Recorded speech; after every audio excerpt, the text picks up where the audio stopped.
ஜிவிபிரகாஷ் வந்து சைந்தவி மேலே பெருசாக கோபம் கிடையாது. அதே நேரத்தில் அவங்க குடும்பத்தை சார்ந்தவர்கள் ஏதோ ஜிவிபிரகாஷை சொல்லி அதன் மூலமாக தான் இன்னைக்கு நயன்தாராவுடைய இடம்ங்கிறது ரொம்ப ரொம்ப 9வது இடத்துலையோ 10வது இடத்துலையோ இருக்குது. அவங்க ஒரு காலத்தில் மார்க்கெட்டில் டாப்பில் இருந்தாங்க, அது வேறு. இன்றைக்கே அவங்க படங்கள் எதுவுமே ஓடலை. ஒரு மார்க்கெட் இழந்த நடிகையாக தான் அவங்க இருக்காங்க. ஐயப்ப பக்தர்கள்ட்ட போய் அஜித்தே கடவுளேன்னு, அவங்க சாமியே ஐயப்பான்னு கத்தும்போது அஜித்தே கடவுளேன்னு இவங்க மாதிரி கத்திருக்காங்க. இல்லை, இப்போ சிம்புவை பொறுத்தளவுக்கு தக் லைஃப் படத்தை முடிச்சிட்டாரு அவர். இதற்கப்புறம் அடுத்த படம் பண்ணணும். அதில் ஒரு சின்ன குழப்பம் அவர்கிட்ட இருக்குது. ஆக்சுவலாக சண்முக பாண்டியனை பார்க்கும்பொழுது ஆரம்ப கால விஜயகாந்தை பார்க்குற மாதிரி இருக்குது.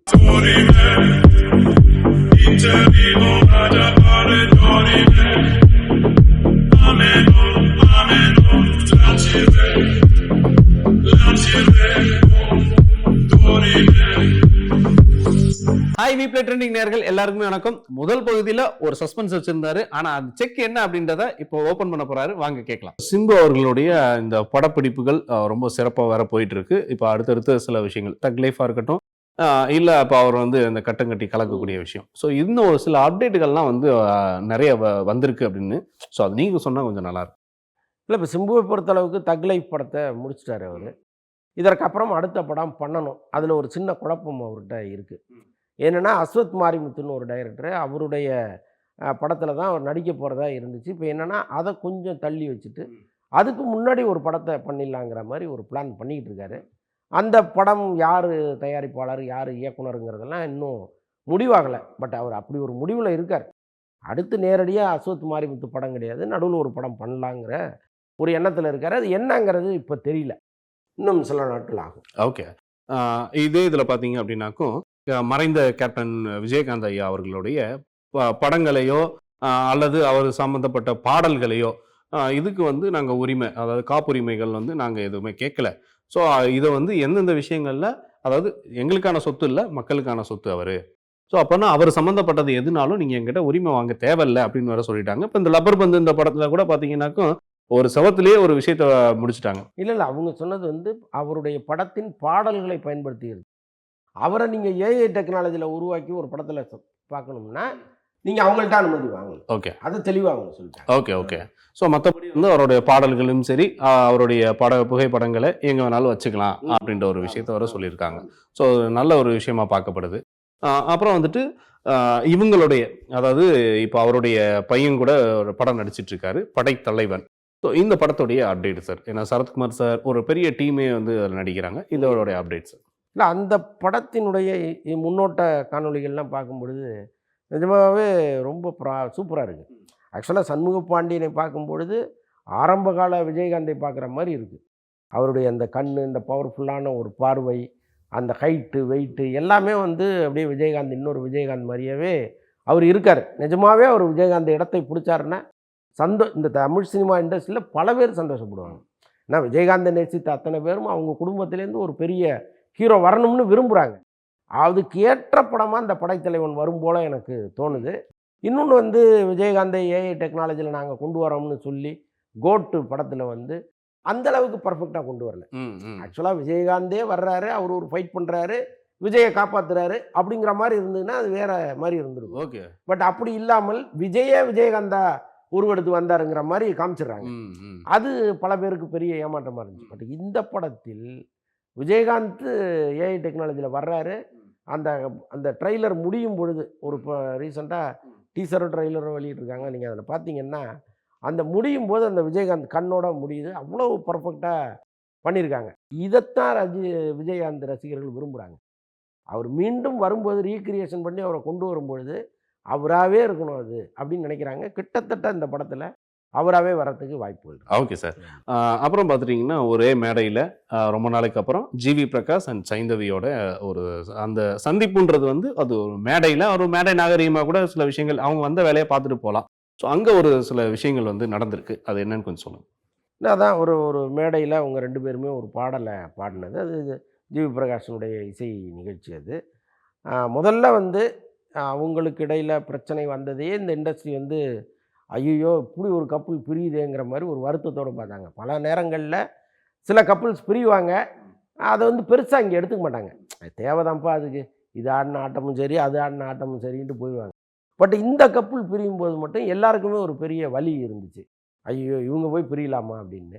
இப்போ இந்த மேடையில் இவங்க பாடினதை வச்சு பார்க்கும்பொழுது அவங்களுக்குள்ள எந்த பிரச்சனையும் இல்லை. யாரோ சுற்றி இருந்து இந்த இந்த இந்த பந்தத்தை உடைக்கிறதுக்கான ஒரு வேலையை பண்ணிட்டாங்களோங்கிற மாதிரி நமக்கு தோணுச்சு. நம்ம ஆரம்பத்தில் விசாரிக்கும் பொழுது கூட ஜிவிபிரகாஷ் வந்து சைந்தவி மேலே பெருசாக கோபம் கிடையாது. அதே நேரத்தில் அவங்க குடும்பத்தை சார்ந்தவர்கள் ஏதோ ஜிவிபிரகாஷை சொல்லி அதன் மூலமாக தான் இந்த பிரிவு வந்துச்சுங்கிற மாதிரிலாம் தகவல்கள் வந்துச்சு. இப்போ மீண்டும் இவங்க மேடையில் ஒன்றா பாடுறது, பேசுகிறது இதெல்லாம் பார்க்கும்பொழுது ஒருவேளை சமாதானம் ஏற்பட்டிருக்குமோங்கிற மாதிரிலாம் தோணுது. பட் அப்படி வந்தால் நல்லது தானே. Okay sir. அப்புறம் வந்து நம்ம சமீபத்தில் வந்து நயன்தாரா அவங்கள பற்றி பேசிகிட்டு இருந்தோம். தனுஷ் அவர்களோட பற்றி சில பிரச்சனைகள்லாம் இருக்குது, அதை பற்றி பேசிகிட்டு இருந்தோம். ஆனால் இதில் வந்து ஒரு முக்கியமான ஒரு விஷயமா பார்க்கப்படுறது என்ன அப்படின்னு பார்த்தீங்கன்னா, இது சமூக ஊடகத்தில் நான் எதுவும் கேட்கல, சமூக ஊடகத்தில் நிறைய விஷயங்கள் நடக்குது. அந்த இதில் பார்த்ததில் சொல்கிறேன். நயன்தாரா அவங்க வந்து ஒரு கடும் கோவத்தில் இருக்காங்களாம்.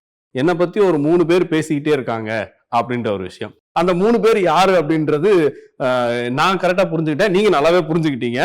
ஸோ இந்த ஒரு தாக்கம் அவங்க நயன்தாரா அவங்க அந்த 3 பேருன்னு குறிப்பிட்டு சொன்ன விஷயத்தில் வேற ஏதாவது உங்களுக்கு எதுவும் மன கஷ்டம் இருக்கா? அதாவது அது உங்களுக்கா இருக்கலாம், இல்லைன்னா இல்லை அவங்க நேரடியாக எங்களை தான் சொன்னது. குரங்குன்னு வேற சொல்லியிருக்காங்க. 3 குரங்குகள்னு எங்களை அவங்க சொல்லியிருக்காங்க. அது அவங்களுடைய அறியாமையை தான் காமிக்குது. அவங்களுடைய தரத்தை அவங்களே குறைச்சிக்கிட்டாங்கன்னு தான் நான் நினைக்கிறேன். ஏன்னா இப்போ அவங்க இருக்கிற அந்த இத்தனை படங்களில் நடிச்சிருக்காங்க, இவ்வளவு புகழ் இருக்குது அவங்களுக்கு, இவ்வளவு ரசிகர்கள் இருக்காங்க. அவங்க வந்து ஒரு விதத்தை வெளிப்படுத்தும் பொழுது, ஒரு விஷயத்தை சொல்லும் பொழுது அதில் வந்து ஒரு கண்ணியம் இருக்கணும். அந்த கண்ணிய குறைவாக அவங்க பேசுகிறதுங்கிறத நம்ம எடுத்துக்க முடியாது. இப்போ இப்போ அவங்க என்ன சொல்கிறாங்க, ஒரு சேனல் இருக்குது, அவங்க வந்து ஒரு 50 வீடியோ போட்டாங்கன்னா அதில் 45 வீடியோ என்னை பற்றியே பேசி அதில் வர்ற வருமானத்தில் தான் அவங்க வாழுறாங்க அப்படின்னு அவங்க சொல்கிறாங்க. நாங்கள் என்ன சொல்கிறோம்னா, இவங்களை பற்றி மாதத்திற்கு 1 வீடியோ அல்லது 2 வீடியோ தான் நாங்கள் போட்டுருவோம். மாதம் நாங்கள் 30 வீடியோ போடுறோம். அதில் 1ஓ 2ஓ தான் இவங்களை பற்றி பேசுகிறோம். ஓகே. அதுவும் வந்து அந்த 2 வீடியோவையும் அவங்கள பற்றி கான்ட்ரவர்சியாக கூட பேசுனதில்லை. சில நேரங்களில் கான்ட்ரவர்சியாக பேசுவோம், சில நேரங்களில் அவங்க இந்த படத்தில் நடிக்கிறாங்க, அந்த படத்தில் நடிக்கிறாங்க, அங்கே ஷூட்டிங் நடக்குது, இப்படிங்கிற தகவலை சொல்லுவோம். அப்போது அவங்களுக்கு நாங்கள் கொடுக்குற விளக்கம் என்ன அப்படின்னா, இப்போ உங்களை பற்றி வீடியோக்களை நாங்கள் போட்டதுக்கும் மற்றவர்களை பற்றி வீடியோ போட்டதுக்கும் தலைப்பு வைக்கிறோம்ல, நீங்கள் போய் செக் பண்ணி பாருங்கள். மற்ற தலைப்பு வைக்கும் பொழுதெல்லாம் அது வந்து 2 லட்சத்தை கிராஸ் பண்ணிடுவோம் அந்த வீடியோ பார்வையாளர்கள். நயன்தாரா வீடியோ மட்டும் கொஞ்சம் கம்மியாக தான் போகும். அப்போ நயன்தாரா வீடியோ போட்டால் யாரும் ரசிக்கலைங்கிறது தான் உண்மை. அப்புறம் எப்படி நாங்கள் அவங்கள பற்றி தொடர்ந்து பேசி சம்பாதிக்க முடியும்? இது வந்து அவங்க அவங்களுக்குள்ளேயே அவங்கள வந்து ஏதோ பெருசாக நினச்சிட்டு இருக்காங்க. ஆனால் இன்னைக்கு நயன்தாராவுடைய இடம்ங்கிறது ரொம்ப ரொம்ப 9வது இடத்துலையோ 10வது இடத்துலையோ இருக்காங்க. அவங்க ஒரு காலத்தில் மார்க்கெட்டில் டாப்பில் இருந்தாங்க, அது வேறு. இன்றைக்கி அவங்க படங்கள் எதுவுமே ஓடலை, ஒரு மார்க்கெட் இழந்த நடிகையாக தான் அவங்க இருக்காங்க. இன்னும் சில நாட்கள் ஆச்சுன்னா அவங்க ஒரு அண்ணி வேடத்துலேயோ அம்மா வேடத்துலேயோ நடிக்கணும். ஸோ அப்படி தான் சூழல் அமைஞ்சிக்கிட்டு இருக்குது.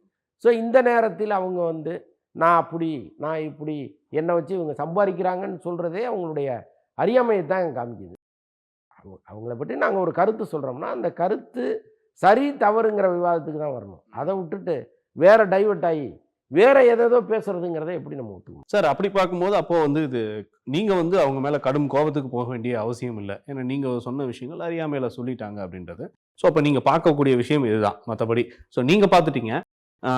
அண்ணன் பிஸ்மி அவர்கள் எப்படி பார்த்தாரு? இல்லை, எல்லாருமே நம்ம என்னென்னா அவங்க அறியாமல் பேசுகிறாங்க, அவங்களுக்கு வந்து ஏதோ அவங்க ரொம்ப பெருசாக நினச்சிக்கிட்டு பேசுகிறாங்க அப்படிங்கிற அளவோடு தான் நாங்கள் இருக்கோம். எங்களுக்கு என்ன கோபம் அப்படின்னா, இந்த குரங்குங்கிற வார்த்தையை பயன்படுத்துனது தான் எங்களுடைய கோபம்.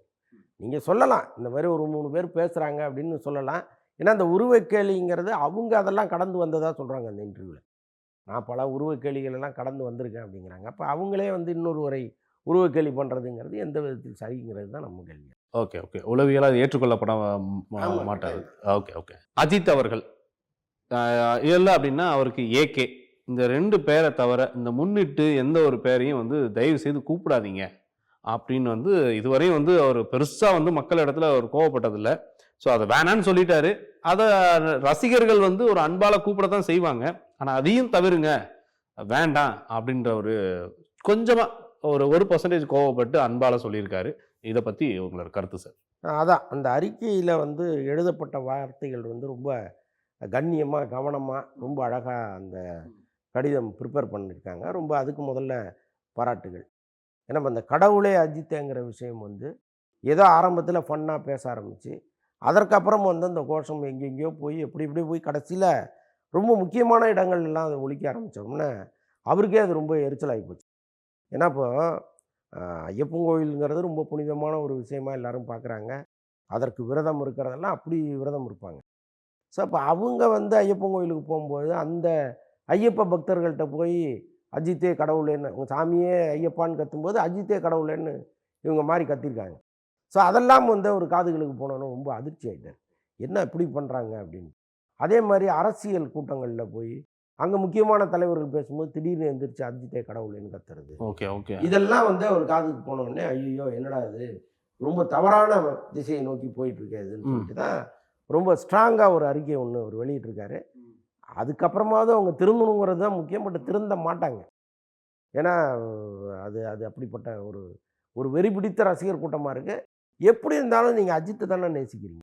அவரு சொன்னத கேட்கறதுக்காக தானே அவரு சொல்றாரு. அப்ப அத கூட நான் கேட்க மாட்டேன்னு நீங்க அவர ரசிச்சீங்கன்னா, அது எப்படின்னு நமக்கு புரியவே இல்ல. பட் அவங்க நிறுத்தணும். அதுதான் முக்கியம். இவ்வளவு நேரம் அந்த பிரச்சனை என்ன அப்படின்றத இவ்வளவு தெளிவா சொல்லியிருந்தாரு. ஆனா எப்பவுமே 3வது பகுதிக்கு போகும்போது ஒரு ட்விஸ்ட் அடிக்கிறாரு. அந்த ட்விஸ்ட் என்னன்றத அடுத்த நிகழ்ச்சியில பார்க்கலாம்.